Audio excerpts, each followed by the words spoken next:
Hello dear students of class 10th. As you all know, the CBSE has reduced 30% of the syllabus because of the COVID. Now, in this video, I am going to discuss about the contents as well as the deleted portion.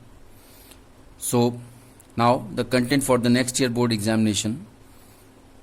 As far as physics is concerned, the total marks for physics has been allotted as 26 marks. Similarly, 26 marks for chemistry and 28 marks for bio. So, if we talk about unit 3, that is natural phenomena, reflection and refraction, no content has been deleted. Reflection of light by curved surfaces, you have to study about the images formed by the spherical mirrors, center of curvature, principal axis, principal focus, focal length, mirror formula, derivation not required, पहले भी नहीं था, और magnification.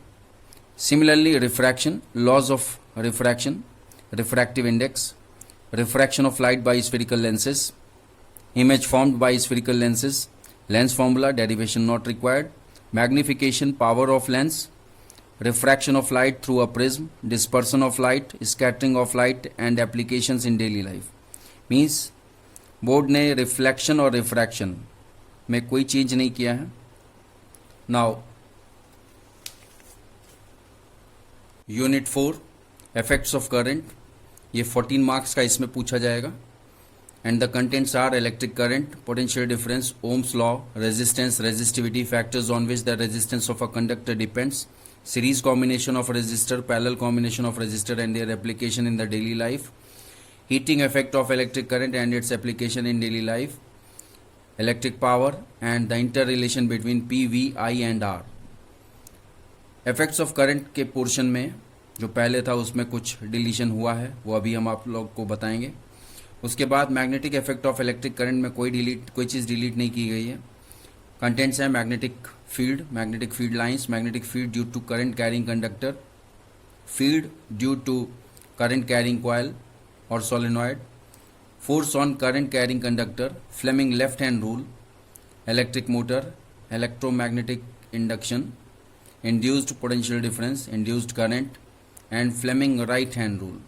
ये जो Fleming right hand rule है, ये सिर्फ रूल आपको पढ़ना है. इसका जो एप्लीकेशन है इलेक्ट्रिक जनरेटर, वो आपके सिलेबस से डिलीट कर दिया गया है. जिसमें आप एसी और डीसी जनरेटर पढ़ते थे, वो डिलीट कर दिया गया है. केवल मोटर रखा गया है इस सिलेबस में. नए सिलेबस में इलेक्ट्रिक मोटर रखा गया है और इलेक्ट्रोमैग्नेटिक इंडक्शन, जो कि बहुत इम्पॉर्टेंट है. और अब हम डिस्कस करेंगे जो डिलीटेड पोर्शन है उस पर. बोर्ड ने जो चीज़ डिलीट की है वो पूरा का पूरा chapter human I and colourful world, वो डिलीट कर दिया गया है. उसके बाद यूनिट नंबर 4, जैसा कि मैंने बताया, magnetic effect of electric current, उसमें electric generator, direct current, alternating current, frequency of AC, advantages of AC over DC and domestic electric circuits, ये डिलीट कर दिया है. और पूरा चैप्टर सोर्सेज ऑफ एनर्जी का डिलीट कर दिया गया है. इट मीन्स आपको इफेक्ट्स ऑफ करंट में जो यूनिट है उसमें डिलीशन हुआ है और पूरा सोर्सेज ऑफ एनर्जी में डिलीशन हुआ है और human I and colourful word पूरा डिलीट कर दिया गया है. तो इस तरह से आपका 12 मार्क्स जो है वो आप कवर करेंगे रिफ्लेक्शन और रिफ्रैक्शन से, जिसमें कोई चेंज नहीं किया गया है. और 14 मार्क्स कवर होगा इफेक्ट्स ऑफ करंट, जिसमें कि आपका magnetic effect of electric current वाला पोर्शन थोड़ा डिलीट कर दिया गया, जिसमें इलेक्ट्रिक जनरेटर वगैरह था, एसी और डीसी, और सोर्सेज ऑफ एनर्जी हो ही गया है. तो इसलिए आप सिलेबस आपका काफ़ी रिड्यूस्ड है, इसलिए मेहनत करके आप लोग स्कोर कर सकते हो, बहुत अच्छा स्कोर कर सकते हो साइंस में. Okay, thank you very much.